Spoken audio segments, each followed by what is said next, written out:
Welcome to DIA Today, Democracy in America Today. I'm Matt Parks alongside David Corbin. Glad to have you with us as we explore the ideas behind today's headlines. My left eye sees pollution. Those dirty fuels are burning. The earth's whole climate's churning. Clean energy solution. My right eye scans the bill. Fossil fuels are cheap. Wind and solar too steep. Drill, baby, drill. Predefined, misaligned, polarized division. Shuttered mind, worse than blind. 2020 vision. How are you, Dave? Better than I was Sunday at about 9 p.m. Mountain Time when the Patriots lost. Recovering a little bit? Yeah, wasn't the outcome I was hoping for. No. I think like 90% of New England was thinking, what was Will Campbell doing? But came to my senses by midweek, and it's all good. Yeah, no, it was a rough game. Yeah. A boring game and a rough game. Yeah, that's right. Of both those things, lots of field goals, and yeah, I mean Seattle's defense, give them credit, they were just dominant, and Campbell and the rest of the offensive line. I mean, when you got, you're only putting four guys, dropping the seven back into coverage, and you can get pressure on the quarterback, you're going to win games because you can't have a passing game Right. on those terms unless you have spectacular individual players and plays, and they just didn't have enough of that. We know that well from the Brady years. My son Jack's like, I don't want to go to school tomorrow. Like, I'm going to get, jazzed. I'm like, of course you are. But 2 weeks ago, when you beat the Broncos and get back to your school in Colorado Springs, Yeah. you enjoyed 10-7 and probably shared your enjoyment with others. Yeah. You got to get if you're going to give. So exactly. All good. There's always next year. So, and there's baseball now. I mean, they're down in Florida, so that's right. We're good. Yeah. Yeah, spring training has begun. I'm cautiously optimistic about the Red Sox. We'll talk more about that, I'm sure, some shows down the road. But yeah, it's fun to have a little glimpse of the future there, and certainly jealousy toward their nicer weather. But there's hope that we'll get there eventually too. Well, good. So last time we started this series on the Semiquincentennial celebration of the United States, 250th anniversary. Of course, we're working our way toward July 4th. 1776 and July 4th, 2026. But last time we looked at the Stamp Act Congress Declaration of Rights, which is really the first collection of states, or colonies at that point, coming together to respond to British action. In some ways, it's the beginning of the run-up to the revolution. Of course, at that point, no one's talking about independence, and it's not assured that it's ever going to get there. But you have this collection of 9 states that gather, 6 of whom are in a position to approve the Declaration of Rights there, and they lay out some principles. They give an interpretation of the relationship between the colonies and the king, and the colonies and the parliament, and we went through that at some length, so I won't repeat all that here, but we're moving forward a little bit chronologically. So as we said last time, the parliament did in fact repeal the Stamp Act, but there's a little bit more to that story, and so we want to start with a little bit of that by actually 260 years ago today, talking about testimony that Ben Franklin gave before the Parliament. So if you recall last time we said Franklin didn't really have his finger on the pulse of the American colonists at the beginning of all this process, thought the Stamp Act might be a reasonable way of raising some revenue, recommended that a friend pursue being a Stamp Act collector, might be some money in that, and then was, I guess brought to his senses by the public reaction that happened in the United States, in the American colonies, after the Stamp Act was approved. And so now we're fast forwarded 4 months after the Stamp Act Congress publishes its Declaration of Rights, and Franklin is hauled before the full Parliament. So imagine the whole House of Commons is there, asking him questions. Maybe you've seen, the C-SPAN, the Prime Minister's questions time, which can be little sharply worded questions, but now imagine the entire House of Commons there, and he's on the hot seat. They asked him 174 questions over the course of the day. About half of them were from folks that were friendly to his cause, the other half, those that definitely weren't. And it's really a remarkable document. You'll find it in the show notes if you want to check it out. We have a transcript essentially of what was said on both sides, maybe cleaned up a little bit, but in any case, really a great record, historical record of what Franklin said. And really, as we were talking before the show, just you want Franklin to be your lawyer, right? I mean, Exactly. impressive performance by Ben Franklin. Just when you brought this to my attention, this testimony, it's just incredible. And like you mentioned C-SPAN. I imagine if could you do an AI C-SPAN recreation of Franklin's testimony, because the words he uses usually attribute cagey, but Hmm. straightforward and you kind of see this right at the beginning. And so you had said that all the colonies had agents in Great Britain that were kind of representing the interests of those colonies, and Franklin was the agent of Pennsylvania. So he's over there. He's going to be brought forth to the British Parliament, but to sit there in front of almost 200 people and to give this testimony and to give it in a way where you're not going to get caught, but you're going to actually relay the sentiments of the colonies, I think is pretty incredible. So it shows you the how great a communicator Franklin was. Yeah. Yeah, and of course, famous man at that point. I mean, he's of the founding era. We think about it sort of one generation, but it's really like three generations because Franklin's born in 1703. So he's in Wow. his 60s at this point. Meanwhile, Washington's born in 1732, so he's a whole generation younger than Franklin. Yeah. And then Hamilton's 1757, so Wow. another Crazy. generation still. In any case, he's famous for his scientific experiments and all the rest. And they begin by asking him questions, basically, how do we get here? All right, they seem like they've been blindsided. Why is it that all of a sudden Americans are up in arms about this? Well, I love this give and take, and the about quarter of the way into the proceedings. What was the temper of America toward Great Britain before the year 1763? This question is posed to Franklin. It's like the best in the world. They submitted willingly to the government, to the crown, and paid in all their courts obedience to the acts of Parliament. And next question. What's their temper now? Oh, very much altered. Right. Just really, and I think that kind of is the temper, so to speak, of the give and take. That okay, Yeah, things have changed. Watch out. right. Uh, That's right. Yeah, and so, why has it changed? And part of the thing they're trying to get at is, did Americans just discover some new theory about the Constitution and their relationship with the Crown and Parliament, or is this something that they've really held to for a long time, and they see as really bound up in the essential qualities of that relationship? And so Franklin says that the authority of Parliament was allowed to be valid in all laws historically, except such as should lay internal taxes. It was never disputed in laying duties to regulate commerce. Okay, so he draws a pretty sharp line, and they return to this maybe a half dozen times over the course of his testimony. Okay, so internal taxes are not allowable according to the American understanding of the relationship, but some kind of regulation of trade is allowable. That's external. That's a different matter. And so you might wonder, well, what's the principle there? I mean, these are taxes, and so what does it matter if it's an internal tax, like the Stamp Act created, or an external tax on trade?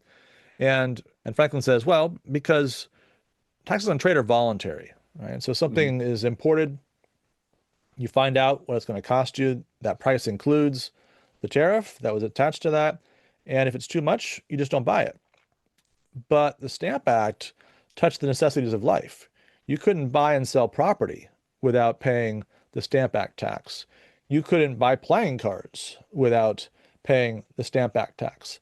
So whereas trade was always seen as a voluntary transaction, right? You can make do with American manufactured goods, as primitive and maybe unsophisticated as they were at that point in time.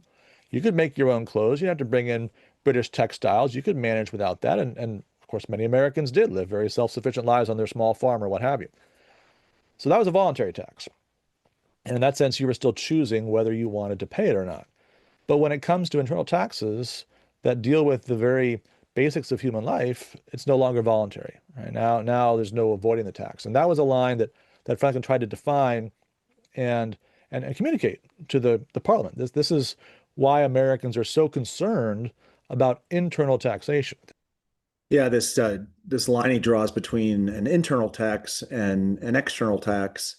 But of course, it's going to get a little bit murky here, right? Because what's going to happen after the Declaratory Act is passed, after the Stamp Act is repealed, there are going to be some taxes on trade that might then be defined by the American colonies as, if not internal taxes, close to internal taxes. But the point that Franklin will make here, because he's asked this question later on, considering the resolutions of Parliament as to the right, do you think if the Stamp Act is repealed that the North Americans will be satisfied? Franklin answers, I believe they will. Why do you think so? Well, I think the resolutions of right will give them very little concern if they are never attempted to be carried into practice. So, here, Franklin is suggesting somewhat of a truce. Like, you can pass whatever act you want, but if you cross over into a line where colonials begin to view that they're being abused or tyrannized over, then they're going to find a way to define your actions as being unjust. Is that a fair assessment of Franklin there, Matt? Yeah, and basically what he's saying is Americans are approaching this on practical terms. We talked about this last time, that maybe it's probably one of the surprises that came out of this after the Stamp Act was repealed and the Parliament approved the Declaratory Act, which said we have the right to legislate for you in all matters whatsoever, that the Americans weren't back up in arms. And Mhm. Franklin says, well, that's because if you don't use that right, they're not going to be bothered by the assertion of it. You can say what you want to say, put it on the books. We don't concede that. But if you want to have our cooperation, you're not going to exercise that power, even if you claim to have it. Now, if you want to give us seats in Parliament or you want to find an accommodation, we can talk about that. But we're not going to get up in arms or get concerned about a declaration that is just a paper declaration. So, on the other hand, the smallest internal tax, and they try to press him on this point. Well, it was just a really insignificant tax. Stamp Act was kind of a big deal, but what if it was a really insignificant tax? Would they object to that? And say, absolutely, it's a matter of principle. So it's not about the money, it's the principle. They are committed to that principle, but if you don't practically violate the principle, they're not going to worry about theoretical claims. Yeah. And it's interesting here because, when you look through the course of Western history, every government has an architecture, every government has a technique in which it administers the law. But then there are these principles, right, that are the foundation of how and whether or not what it's doing is right or wrong.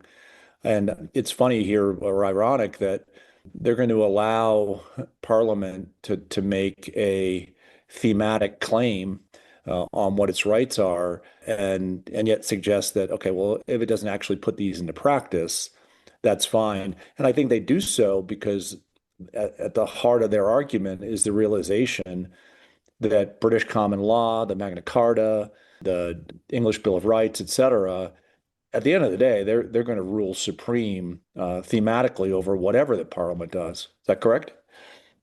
Right. And then Americans think that they're on firm ground in appealing to Hmm. those principles. They believe, look, there's individual charters, each colony has a charter, and some of those charters make claims that, at least on paper, look to be in conflict with the English Bill of Rights or with Magna Carta. And the Americans say, well, that can't be. We understand constitutionalism to be such that if there's a more fundamental law that is violated by an individual charter, that charter gives way. And so we appeal to the underlying principle. And really, they appeal, as we're going to see when we get to the Massachusetts circular letter that is a response to the next round of taxation. They appeal to the natural law beneath those particular laws. Even the Constitution itself is built upon a natural law and fundamental principles that they believe really inform the whole of that. So the English Bill of Rights arises out of a particular historical context. So does Magna Carta. Right? I mean, there's a Yeah. story there, but there's an underlying set of principles that aren't even necessarily in those texts that, according to the Americans, are really the fundamental commitments of the British system. And Franklin reminds the British Parliament that there are brilliant men in America as well, that we are not just a collection of mobs.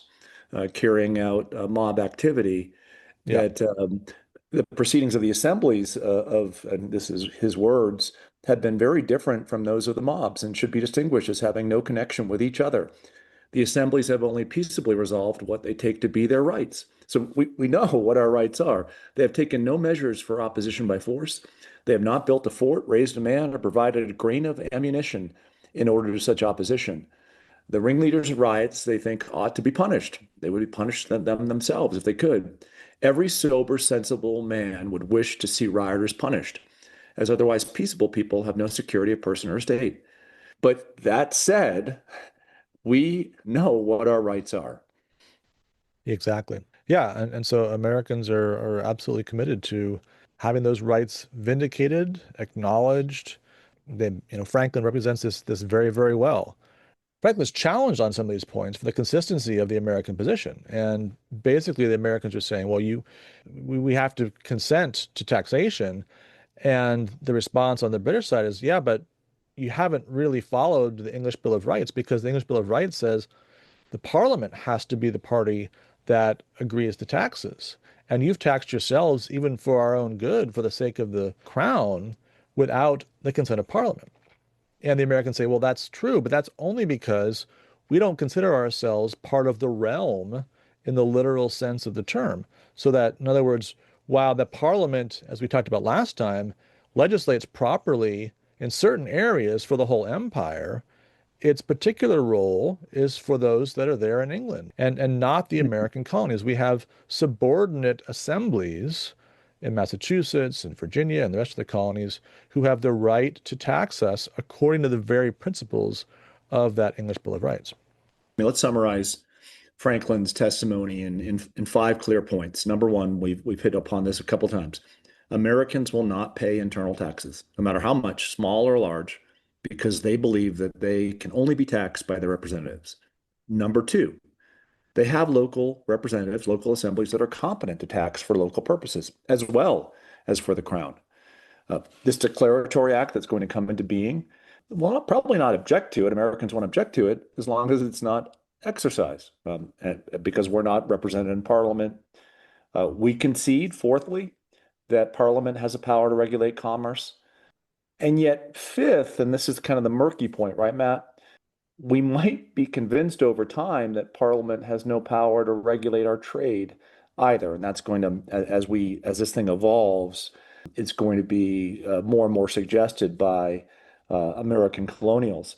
I think one of the takeaways from all this, Matt, is that you couldn't say you're poking a bear, because I don't think the colonials were a bear, but you're making trouble where there shouldn't be trouble. Would be maybe a prairie dog. Yeah, you're poking a prairie dog, exactly. A fierce creature who I see often when I go to disc golf in my state park. Yeah, you're poking the prairie dog, and why poke a prairie dog, knowing how fierce that animal is? So Franklin succeeds. He gets the Stamp Act repealed, and the Parliament does, in fact, pass the Declaratory Act. Americans do not object. And so more or less, Franklin's position is vindicated. But then perhaps the Parliament decides it is time to poke the prairie dog, and they pass what are known as the Townshend Acts, 5 laws that assert the power to tax trade and to support the collection of those taxes. They also punish New York, the colony of New York, for resisting the Quartering Act, which had been passed some time before by Parliament. The center of this is what's called the Revenue Act, which put taxes on paint, on lead, tea, glass, paper. Okay, so we're back to some pretty important goods, but now as those are imported from abroad, and then money that was raised by that act was used to pay the salaries of governors rather than, this was important for the American colonists, rather than money that was raised locally. So one of the ways that they would hold their governor accountable, although the governor was appointed by the crown and not chosen by the people, was by having control over his salary. Right? You get too far away from the interests of the local population, watch out, your salary may be endangered. But now if the crown is funding the governor's role, in addition to appointing the governor, now you have a problem of local accountability. And so Americans were concerned about that as well. So rather than gathering together as a group, as they had when the Stamp Act was passed, instead we have this document called the Massachusetts Circular Letter. So this is 2 years later, almost to the day of Franklin's testimony, February 11th, 1768. Primary authors, Samuel Adams and James Otis, two, of course, of the most well-known early revolutionaries on the Boston scene. And what they do is they pass this letter as the general court and then circulate it to the other colonies to get their reaction. So again, rather than meeting together, they approve a certain statement and then appeal to the other colonies to try to get their response and get their support and generate some kind of action and repeal by the British in response to that. Well, as we'll see, this one doesn't go quite as well, but interesting how they lay out the principles here. And we see some development in the thought of the colonists from the Stamp Act Congress to the Massachusetts Circular Letter. That's a remarkable point, Matt, that you can tell that this correspondence, this communication between colonials is becoming one of great urgency. And sometimes with urgency, right, that there's a great thinking through of first principles, and you see this in this circular letter, right? So, here you have a group of people within Massachusetts trying to communicate with the other colonies. Okay, what are the first principles upon which British government stands, and what ought the application of that governance to be over the colonies?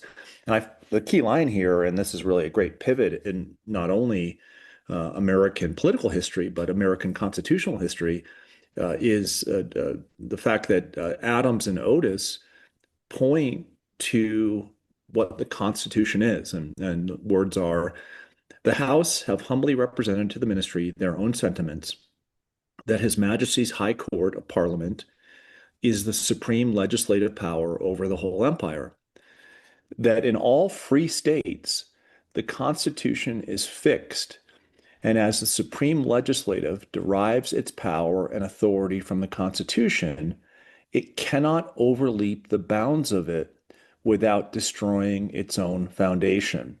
So this principle that, yes, there is a parliament, but the parliament is not a supra-constitutional body that can do whatever it wants.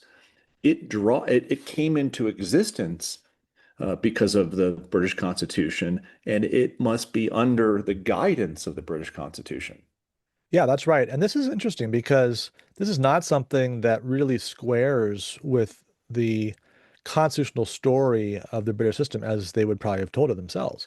So, I mean, if you go to Blackstone, who's writing almost at the same time, he would argue that Parliament was in fact sovereign, and that at least in theory, Parliament could do as it pleased, and that all these great charters we call the Constitution are really just laws approved by the parliaments, agreed to by the monarch, and that was their basis. And yet what the Americans are arguing is that there's really a deeper principle here, that constitutionalism isn't just about what any legislative body on this given day has established, even laws that are very important, laws that have great influence and long-standing and are recognized as of critical importance. Nevertheless, Americans are saying, no, there's a fundamental thing here that can't be changed by the mere act of a legislative body. Would you say that in many ways that kind of the sentiment, the rationale in this circular letter, looking forward to the Declaration of Independence, where we're going with this series, is that the Magna Carta in many ways and the English Bill of Rights are parallel to the Declaration of Independence as first principles for the British Constitution? Well, I think what the Americans are saying is that really there's a theory beneath those documents. And so in some ways, what's missing in the British system is that Declaration of Independence. It says, here are the bedrock first principles. All men are created equal, etc. Mm-hmm. Because as we've seen, if you go back and you read Magna Carta, I mean, it's a glorious document in many ways, but it's just the negotiation between a king and some nobles. And so there's some very particular details to it. And the English Bill of Rights is the same kind of thing. There's a very specific context for it. And so that's why there were these questions about what does it mean? Are we really committed to consent? Or is it just about the role of Parliament versus the king? Are we really committed to a principle of equality across all subjects of the crown? Or if you're in a colony, are you second class in some ways? These kinds of principles, you can pull a strand here and pull a strand there, but there's no one statement that gives you that clarity that we have eventually in the American system under the Declaration of Independence. I mean, imagine trying to read the Constitution, the U.S. Constitution, without reading the Declaration. You have a lot of particulars, and we can read the Federalist Papers, and we can get lots of great interpretations of what was the idea behind this institution and why this provision is this way and that provision that way. But the Federalist assumes the Declaration is beneath the Constitution, that the natural law is the foundation for all of this. And if we try to take that out, we miss a lot. And we really end up in all kinds of strange debates over the meaning of this text because we don't have a framework for resolving those at the fundamental level. So an argument could be made by the British here that letters like the circular letter are trying to refound the British Commonwealth in the sense that it's assigning right to the origins of British history things that weren't there at the beginning. That like you've said, the Magna Carta comes out of a compromise. There's no Declaration of Independence, and there's no words like we see in the Declaration of Independence in that document. And the Americans are reading in to British history natural law principles that may have been acknowledged at one level, but not acknowledged as supreme. Right, that's the real question, right? Can you have a British system with all the glorious protections it had compared to other places without some kind of underlying natural law principle? So here's another example from the same text, a little bit later on from where you were reading a moment ago, Dave. So it says, it's the essential, unalterable right in nature engrafted into the British Constitution as a fundamental law and ever held sacred and irrevocable by the subjects within the realm, that what a man has honestly acquired is absolutely his own, which he may freely give, but cannot be taken from him without his consent. So there's a theory of a right to property, a natural right to property. So then when you were reading that, Matt, that's like taken out of, Locke's Second Treatise of Government. Yeah, exactly. That's the theory, right? You've honestly acquired the property. You have an absolute claim to that property and can only give it up voluntarily through your consent and not have it taken away from you. Now, notice they appeal first to an unalterable right in nature, which they say is engrafted into the British Constitution as a fundamental law. So the law of nature is there. And so the British Constitution reflects that. It's supposed to reflect that. It's supposed to be instantiating that. But that's the point of controversy. And that's why the British Parliament can come back and say, yeah, but show me that line in the English Bill of Rights. Show me that line in Magna Carta. You've given a principle here that we've not acknowledged in these terms. And you're holding us to natural law that we've not taken upon ourselves as a burden that we've acknowledged ourselves. Well, it's just so remarkable that this is being written in 1768, and we always, we go back to July 4th, July 3rd, 1776, but this is already in the intellectual milieu of American founders at this time, or not founders, but colonials who are just like, this is what is right. That's right. That's right. So let's maybe summarize what's added to the conversation in this document. So what they do, and we've not really spelled this out specifically just yet, but they deny the power of the Parliament to tax them on external trade. They don't deny that there's some power over foreign affairs, if you will, or over trade in terms of regulation. But they do deny that the power to tax can be exercised without a parliament in which they are represented. And they repeat the claim, which we saw in the Stamp Act Congress Declaration of Rights, that it's impossible for them to be properly represented in the parliament that meets in England. Right? So that's not the solution. There's some suggestion of that in Franklin, but that's not the solution, because you couldn't possibly have enough people with enough knowledge crossing the ocean in those days to actually properly represent the American colonies. So it has to be, once again, a deference to the local assemblies. That's the solution here if the Americans are going to get what they want. So what's the response to all this? So this letter goes out from Massachusetts, written by Otis and Adams. Do the other colonies agree with the sentiment of the letter, and what's the British response thereafter? So historically, what happens after this? Yeah. Some do. So New Jersey, Virginia, Connecticut all give positive responses, affirmations in support of this. The British are not happy about it. So the Lord Hillsborough, who's the Secretary of State for the Colonies back in Britain, part of the British cabinet there, he commands the General Court of Massachusetts to repeal the letter, and they don't. And so he takes it upon himself to dissolve the General Court, meaning that they can no longer meet. Of course, we have biennial elections for House and senators, and the Congress meets certain date according to the Constitution every year, and every 2 years it's right to start a new Congress. That's written right there in the Constitution. So you can, under certain circumstances, have the Congress stop meeting, but they will meet again, right? At least at the beginning of another set of terms. So not at this point. So at this point, now the General Court is dissolved. There is no legislative body now for Massachusetts because of this. And so, not surprisingly, the people aren't happy.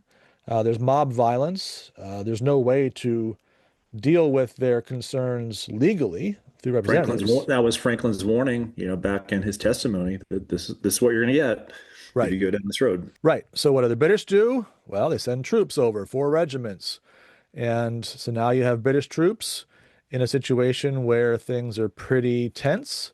And not surprisingly, eventually, March 5th, 1770, you have the Boston Massacre, which opens up a new chapter in British-American relations, and of course, particularly furthers the radicalization of Boston as the hotbed of revolutionary activity.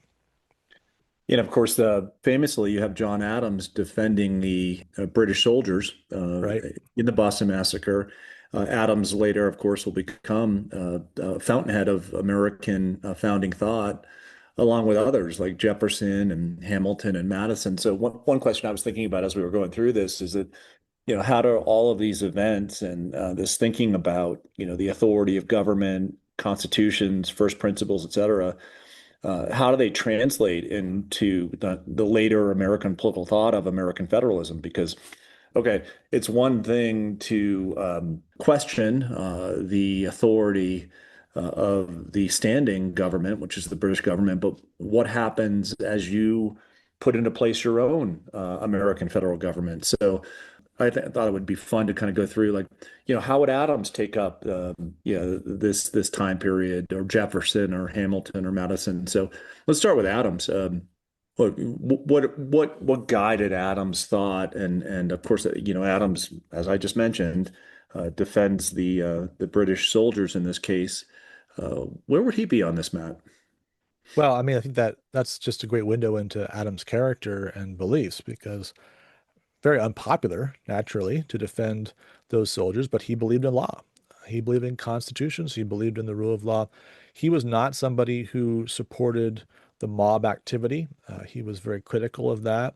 And that really continues throughout the whole course of his political career. I mean, he's going to live all the way until 1826, of course, be president and vice president and key figure in the Continental Congress, et cetera, American diplomat. But yeah, I think for him, the approach of writing a circular letter, formal approval, pass that around, make legal claims based upon good precedent and good reasoning. I mean, this is just the kind of thing that he would admire. And of course, Sam Adams, as we mentioned, primary author with James Otis, both of them were definitely more open to using the mob. Mm-hmm. Sam Adams was a great organizer of the Sons of Liberty, who used mob tactics at points to enforce their ideas. But John Adams, I think, would have had nothing but respect, for the approach that was taken in framing the circular letter.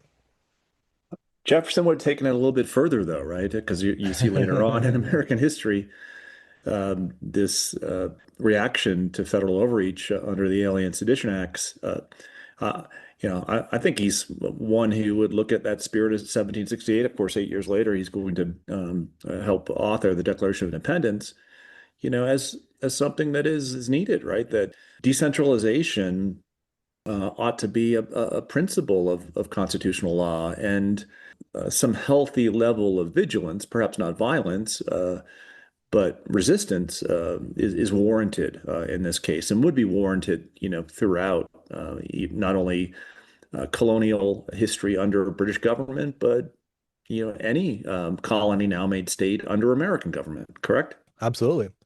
Jefferson, as you said, was somebody who wanted to give the local authorities a greater role than they had exercised under British government, and they might have exercised under certain visions for the American constitutional system.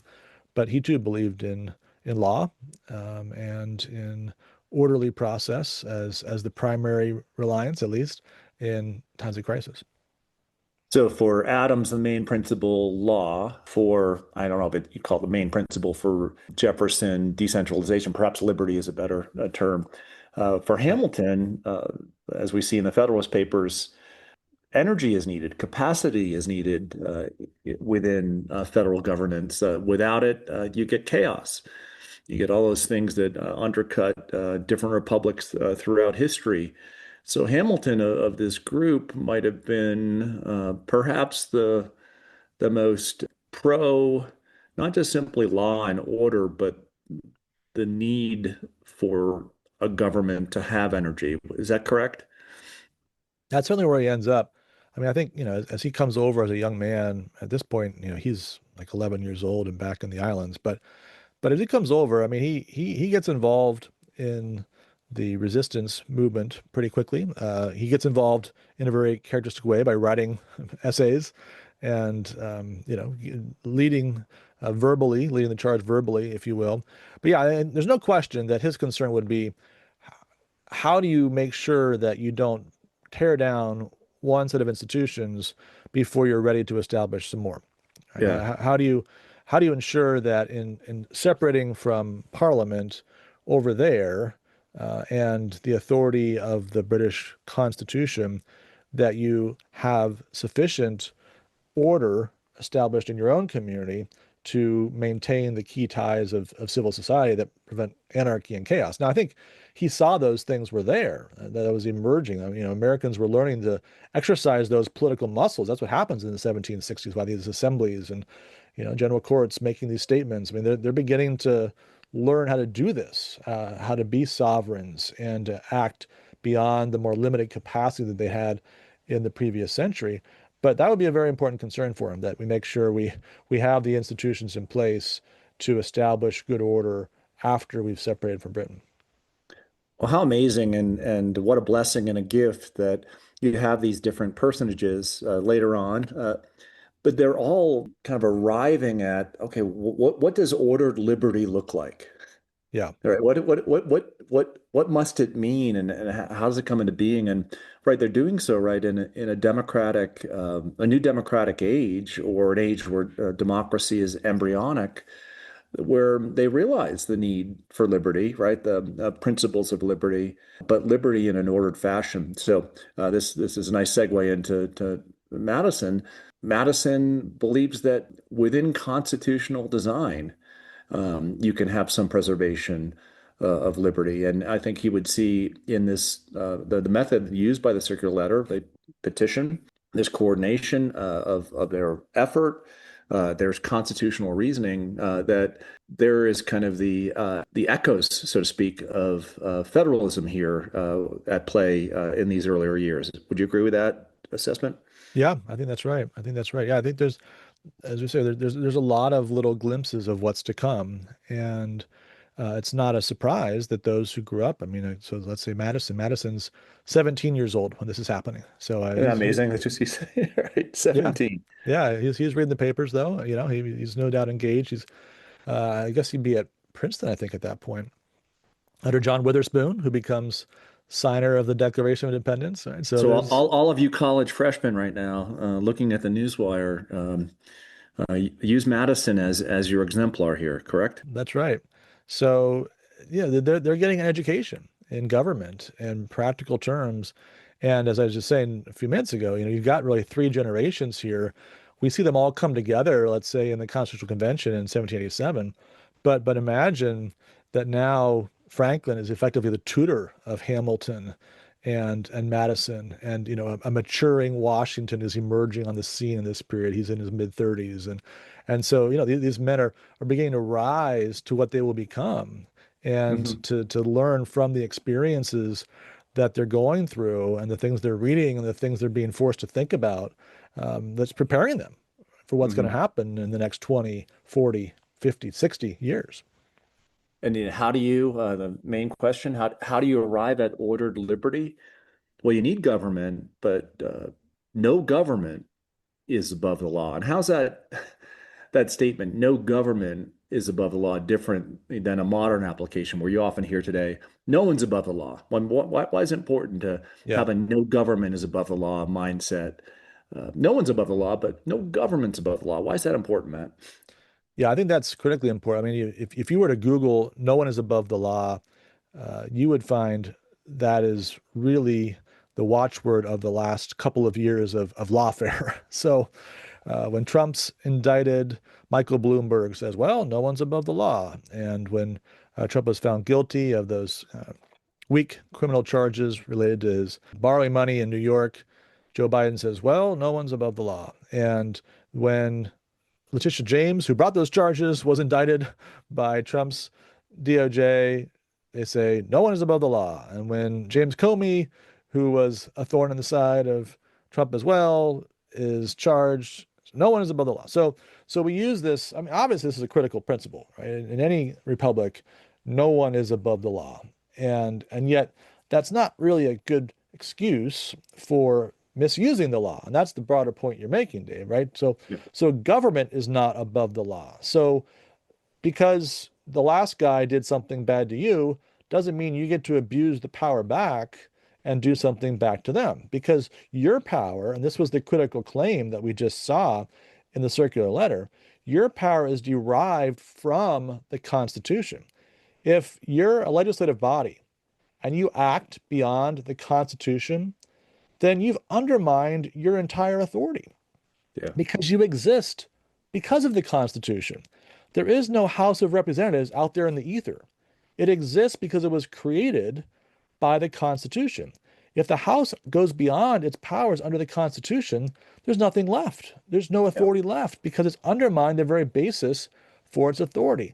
So it's critically important, whether you're the president or a member of the House, the Senate, the Supreme Court, or Attorney General, whatever your office might be under the Constitution, it's under the Constitution. And so the government has to submit to the Constitution as much as any individual does. And in our day, that's the big missing piece. Right. Because we like to say no one's above the Constitution when we're getting the other guy, right? When we're settling scores or making our attack on our political opponents. But are those actions themselves consistent with constitutionalism? If they're not, then there's more fundamental principles being violated. Which is another reason why the Federalist Papers must be required reading Yeah.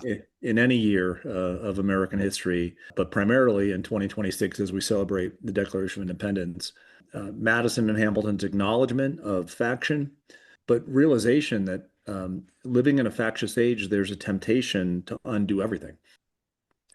Exactly. And so we see, even in this very early statement by a single legislative body in Massachusetts in 1768, an attempt to lay down that principle that constitutions are fixed and governments exist under constitutions. And that's true of them as an assembly. That's true of the parliament. That's true of the king. That's true of future presidents. And if that principle is actually followed through on, that's really a foundation for a secure and orderly society. Right. I mentioned before technique and themia or law and order. Within the Constitution, you see both laws and principles there, and the the technique of government combined, not in opposition to one another, because oftentimes people look at the Federalist Papers and misread them, or the U.S. Constitution and believe they're simply technique, but it's the coming together of principle and technique that creates an environment of ordered liberty. Exactly.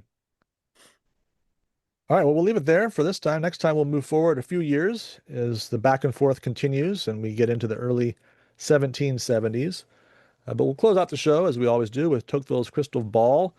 We've talked about the Super Bowl at the top of the show. We don't need to repeat that there. Obviously, our picks did not go well, but that was the least of our worries. Who cares about the picks? We would rather the game turn out a different way. But February is often understood as the worst month for sports. No March Madness, no NBA Finals, World Series, football, etc.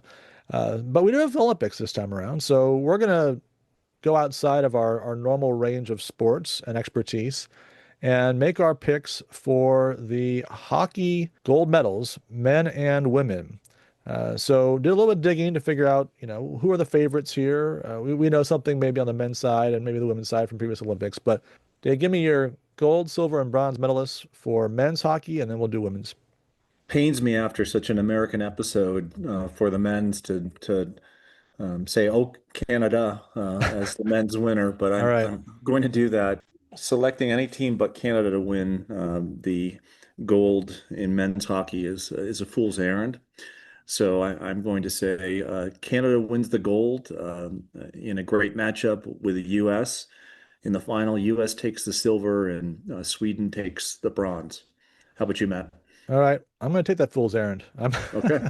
All right. I'm going to say we get Sweden pulling off an upset in the semifinals over Canada. And so it's U.S. Sweden for the gold, and U.S. takes the gold. Okay. How about the women? What do you have for the women? All right, women, I got the same three teams, but a little different order. So I've got U.S. first, Canada second, and Sweden third. All right, I'm gonna change my prediction here. I like your, someone in the semis pulls up an upset. This is gonna be crazy, but I'm gonna go with a Swiss upset of the Canadian women. Okay. And you have the Swiss women versus the U.S. women in the final, and the U.S. takes the gold. So U.S. gold, the Swiss silver, and the Canadians take the bronze. All right. Well, we'll see how it plays out. By the time we reconvene, we'll be through the Olympics and well into spring training. I think the first spring training games will have been played, so that'll be exciting. We'll have to make our baseball predictions before too long. But we'll leave it there for now. Thank you, as always, for joining us. You can follow us on YouTube and Instagram. You can reach out to us at democracyinamericatoday@gmail.com. We'll look forward to talking to you again soon. 2020 vision.